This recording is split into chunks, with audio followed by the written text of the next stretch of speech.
C'est le match que j'attendais de l'équipe. Voilà, dans la discipline, que ce soit défensivement, que ce soit offensivement. On a fait un match plein du début à la fin, même si on a concédé quelques situations adversaires, mais quelques occasions aussi. Et dans l'ensemble, on a très bien manœuvré pour essayer de gagner ce match. Malheureusement, les 2-3 situations qu'on a en deuxième mi-temps, on n'a pas su la mettre au fond.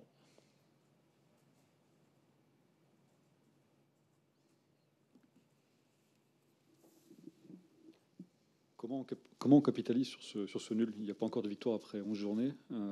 Comment on peut lancer une dynamique avec un nul de Frialy? Il faut tous les matchs, voilà, il faut les jouer comme on a joué aujourd'hui pour se donner la chance de gagner les matchs. Et après c'est l'efficacité. Hein. C'est toujours pareil, c'est être en capacité de marquer un but de plus que l'adversaire ou de ne pas prendre de but et en marquer un pour gagner les matchs. Hein. Là, on est mené au score à Lille. C'est jamais simple de venir gagner ici, mais on a fait ce qu'il fallait pour le gagner, mais on fait match nul.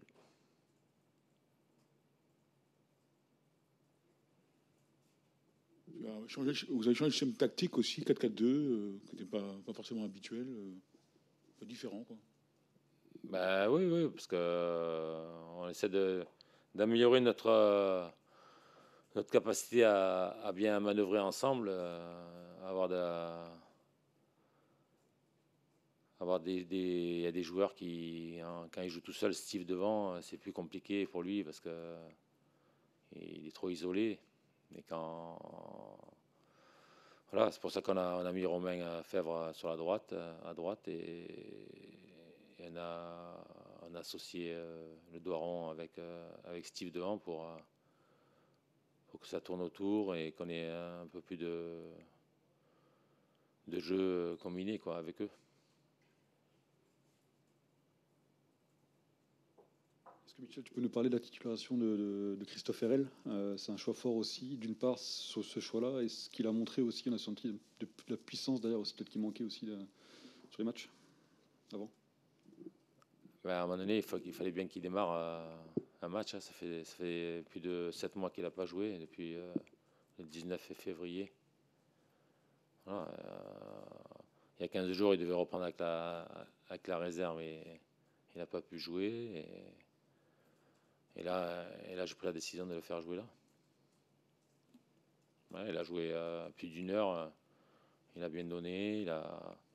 Même si je trouve que sur le premier but qu'on prend, il se fait aspirer un peu trop vite. Il doit mieux contrôler la profondeur. Voilà, il suit un joueur et ça libère l'appel ça libère un espace pour David.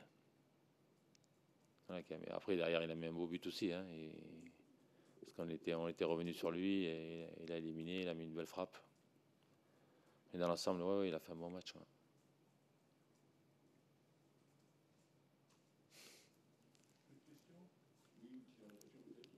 Sur l'efficacité, hein, tu en as parlé, mais c'est vrai que tu dois être content défensivement, au moins, de ce que vous avez montré aujourd'hui. Pas que défensivement, oui, dans l'ensemble, on a bien défendu collectivement, bien ensemble. Voilà, on était compact, on a été présent sur les seconds ballons, on a été présent dans les duels. Voilà, on a existé. Il y a beaucoup de matchs où on était on se faisait transpercer beaucoup plus vite.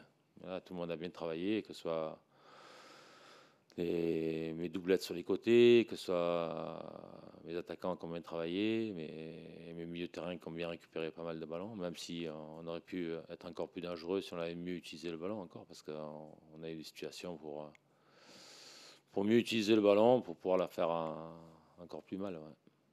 Mais on ne peut pas tout avoir du jour au lendemain. Hein. Petit à petit, c'est en travaillant qu'on va progresser. On a plutôt bien démarré dans ce qu'on voulait et dans notre plan de jeu. On ouvre le score et on a la possibilité de passer à 2 ou à 3-0. Et c'est vrai que comme à plusieurs reprises cette saison, on ne se met pas à l'abri et donc on s'expose à ce qui s'est passé. Un coup franc qui traîne, un ballon dévié qui vient mourir dans notre but parce qu'il est dévié. Et après, jusqu'à la mi-temps, on a perdu le fil. On n'était plus équilibré comme on le souhaitait dans nos sorties de balles.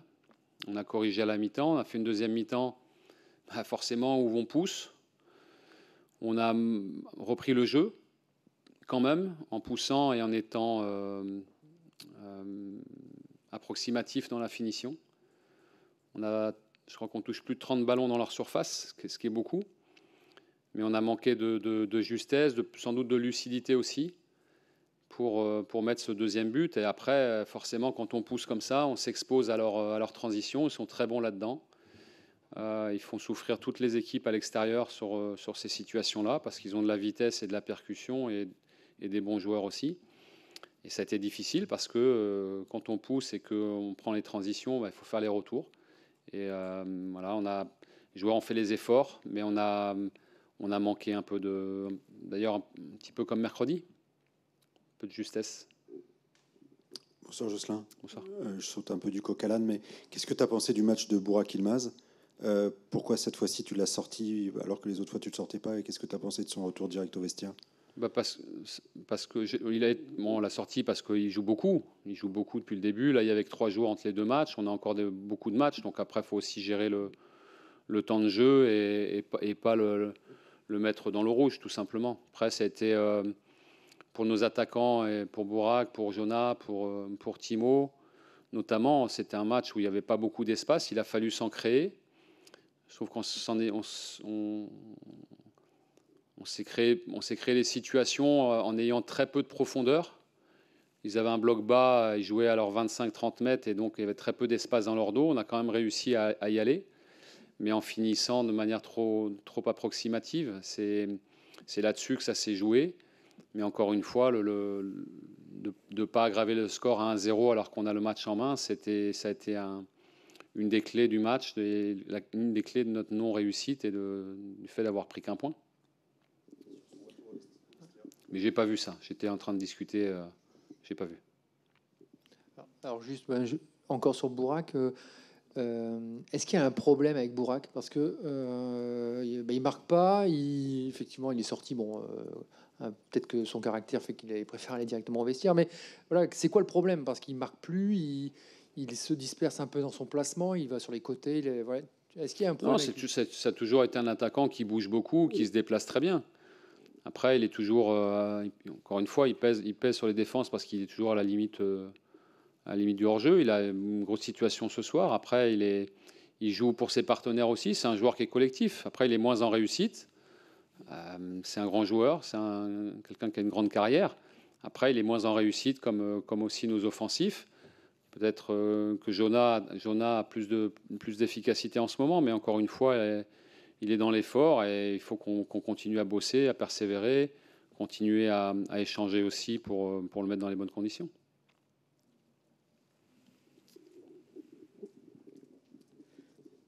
Bonsoir Jocelyn. Bonsoir. Il y a eu certains contre brestois sur la fin de match où on a l'impression que certains de tes joueurs revenaient en trottinant. Est-ce que tu as eu cette impression aussi ? Est-ce que ça t'a choqué ? On a vu notamment David revenir alors qu'il manquait tes latéraux. Ça donne pas une idée que ton équipe, que tes joueurs se donnent tous à fond ? J'ai pas ce sentiment-là. Je trouve que les joueurs ont fait beaucoup d'efforts. Après, avec de l'approximation. Après, les Brestois ont joué tous les coups à fond sur les transitions, avec beaucoup de vitesse, parce qu'ils ont fait rentrer aussi des joueurs pour ça. Et je trouve qu'on a réussi à rattraper des coups qui étaient mal embarqués, parce que ça aurait pu être beaucoup plus dangereux. Après, j'ai trouvé les joueurs dans l'effort et dans l'abnégation. Encore une fois, ça se joue sur... je trouve que le fait qu'on prenne qu'un point, ça se joue sur le fait de ne pas se mettre à l'abri en première mi-temps, sur nos temps forts. Et puis après, on le regrette. Jocelyn, est-ce que c'est dur de sortir Yılmaz ? Parce que beaucoup d'entraîneurs en Turquie disaient que c'était dur de sortir Yılmaz, que c'est une personnalité qui est difficile à gérer. Est-ce que c'est compliqué pour toi ? Non, il n'est pas difficile à gérer. Il faut échanger avec lui, il faut se dire les choses. On discute très régulièrement. C'est quelqu'un qui est à la fois très volcanique sur le terrain, parce que c'est son caractère, c'est un compétiteur, mais qui aussi est très lucide et très calme quand on discute au centre d'entraînement. Après, lui, il veut toujours gagner, il veut toujours marquer, il veut toujours donner le maximum. Mais après, sa sortie, c'est simplement aussi pour pas le mettre dans le rouge. On avait Renato qui était aussi revenu d'une longue indisponibilité. Renato, on ne veut pas le mettre dans le rouge. Et sur le 3e match en une semaine, il ne démarre pas. Il y a une gestion globale. Et ce choix-là, c'était pour protéger Bourak, rien d'autre. Mais comme on le fait avec tous les joueurs. Jocelyn, l'entrée de Renato devant la défense a été très très convaincante. Est-ce que tu ne trouves pas qu'il est meilleur à ce poste que quand on l'a vu jouer à droite les 2 derniers matchs où il avait, semble-t-il, moins de repères? On le sait tous que c'est plutôt son poste. Après, c'est un joueur qui est quand même polyvalent. Et dans la composition de l'équipe, dans le puzzle qu'est une équipe, on préfère souvent avoir un maximum de joueurs capables de manœuvrer. Ce soir, il a apporté du peps et de la fraîcheur. Je pense qu'il est mieux aussi physiquement après 3 matchs que lors de sa reprise. Après, on connaît très bien le joueur et c'est quelqu'un qui va nous apporter beaucoup de peps.